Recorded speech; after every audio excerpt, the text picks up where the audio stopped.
أعوذ بالله من الشيطان الرجيم بسم الله الرحمن الرحيم ثم الصلاة والسلام على أشرف الأنبياء والمرسلين محمد مصطفى صلى الله عليه وسلم. السلام عليكم يا جماعة المسلمين والمسلمات والمؤمنين والمؤمنات. أما بعد an kelen ka tanga ɲini setigi ala fɛ a kan kisi ka bɔ sitana tɔɔrɔ ma. O kɔfɛ an b'an sinsin ni setigi ala tɔgɔ ye min y'a daminɛ n'a b'a laban. O kɔfɛ an bɛ sɔlili muhamadu mustafa kan n'o ye kisi ni nɛɛma b'a kan ala ka jidi a kan ka bɛɛ lajɛlen fo ni alisilamɛya foli n'o de assalamu alaikum warahmatulahi taala wabarakatuh. Alhamdulilahi rabil alamin. Aw k'a dɔn k'a fɔ aw denkɛ n'aw ka giribuden mankan don n'o de ne Sheikh Sherif Abdul Aziz Haidara ye ka bɔ Mali la Bamako commune 3 Samɛ. O la ne de ye layidu di aw bɛɛ lajɛlen ma k'an ye kabako minnu kɛ video la k'a yira aw la ni n y'a fɔ ye n ko tiɲɛ tɛ n ko n bɛ tila k'a bɛɛ nkalon bɔ ka yira aw la. Tuuru sera dɔ ma bi ni ala sɔnna a ma an bɛ n'o nkalon bɔ ka yira aw la. Mais yan'an ka nkalon bɔ ka yira aw la an b'a ko kɛcogo kɛ fɔlɔ ka yira aw la ka sɔrɔ ka nkalon bɔ ka yira aw la. Aw yɛrɛ bɛɛ b'a kalama ka kɔrɔ i n'a fɔ yɔrɔ min na n'an ye video kɛ ka pigeon kunkolo filɛ nin sa filɛ ka pigeon kunkolo tugu a la pour que a ka se ka wuli ka taa. Tuma dɔ an y'o video kɛ mɔgɔ caman ye o ye. O la yanni an ka don o video kɔnɔna na k'o kɛcogo bɔ ka yira mɔgɔw la an bɛna explication dɔɔni di adamadenw ma. Donc je vais m'exprimer un peu en français parce qu'il y a plusieurs de mes abonnés qui m'ont dit d'exprimer en français que ça les arrange très bien. Donc comme c'est moi qui vous ai dit à plusieurs reprises,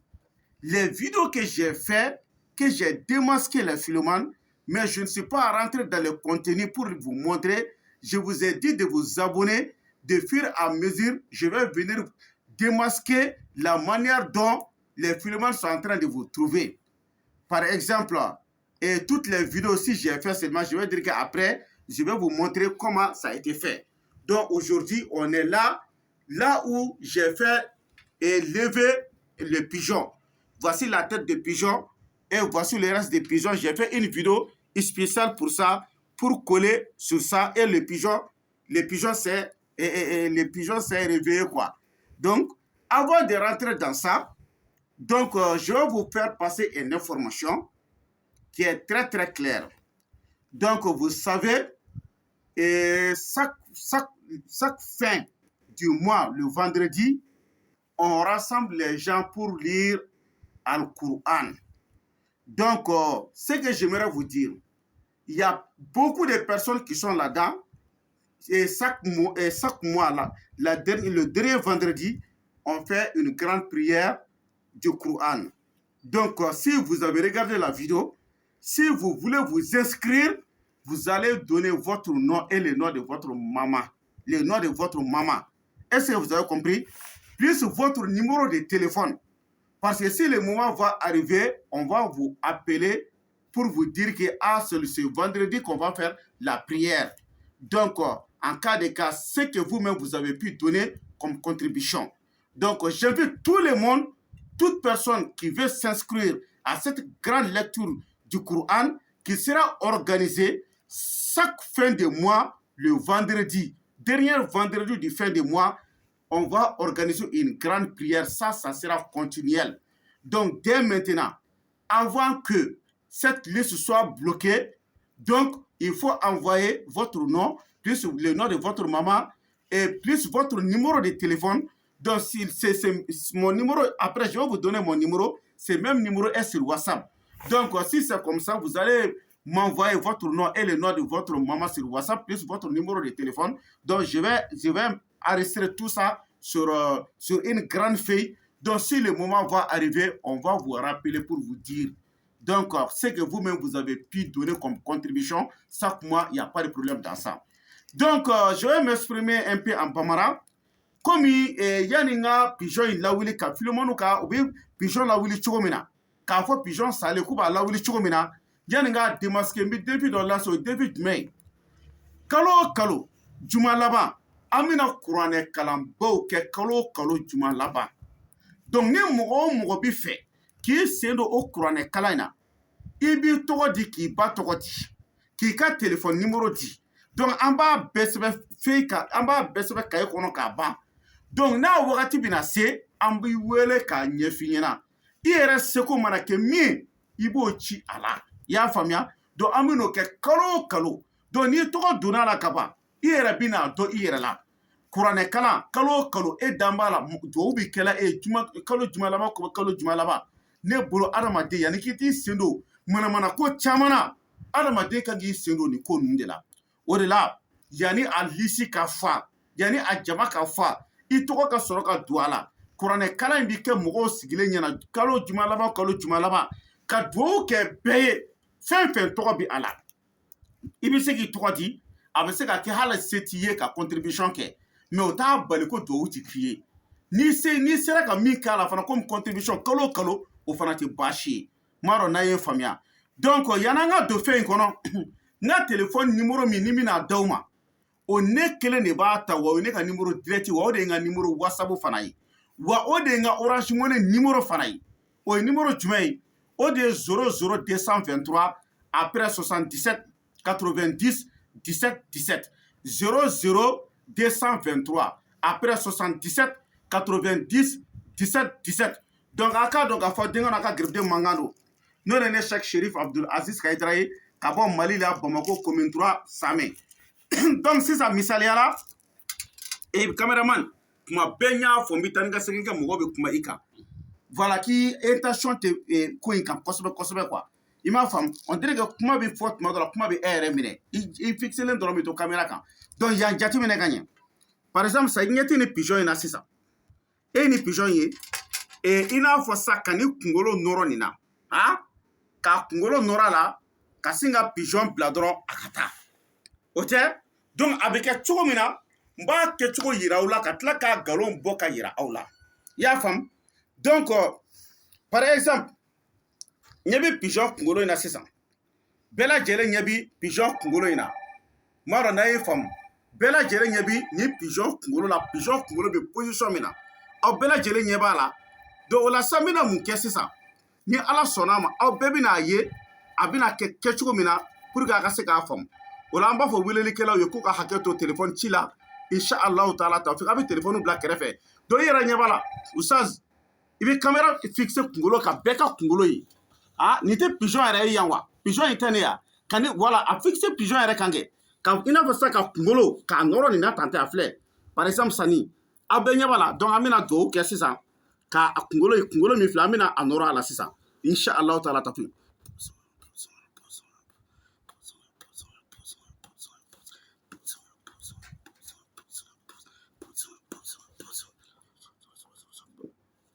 voilà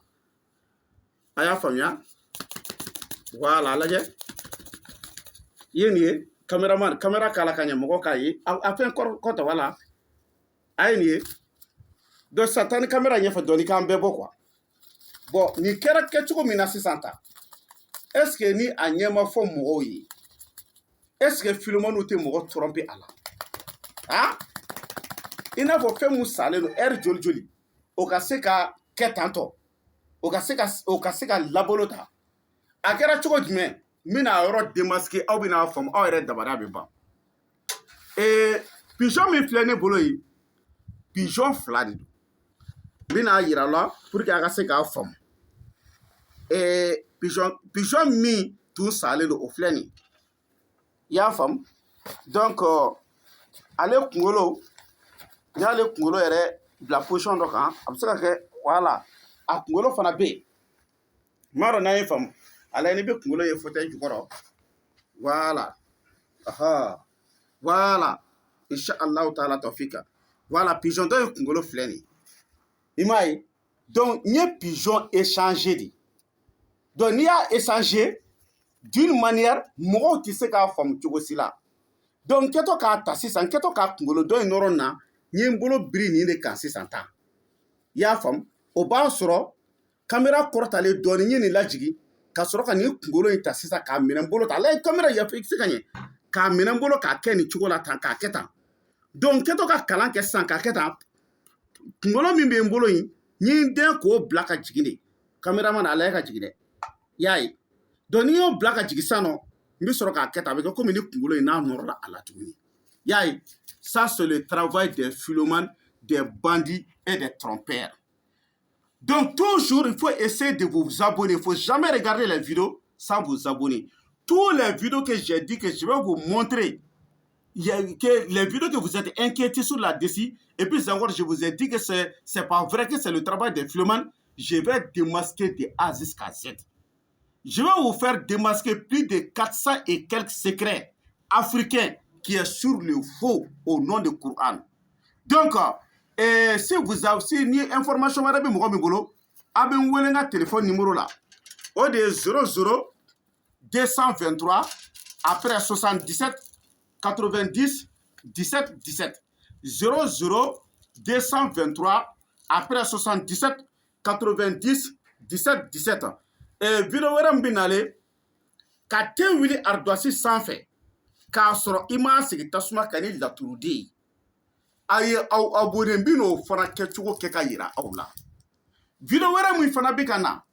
ka tobili kɛ daga kɔnɔ k'a sɔrɔ I ma malo k'a la I ma sogo k'a la ka tobili k'a la k'a mɔ k'a yira bɛɛ la tuguni malo b'a la sogo b'a la a y'aw abonné b'o bɛɛ kɛ ka yira aw la.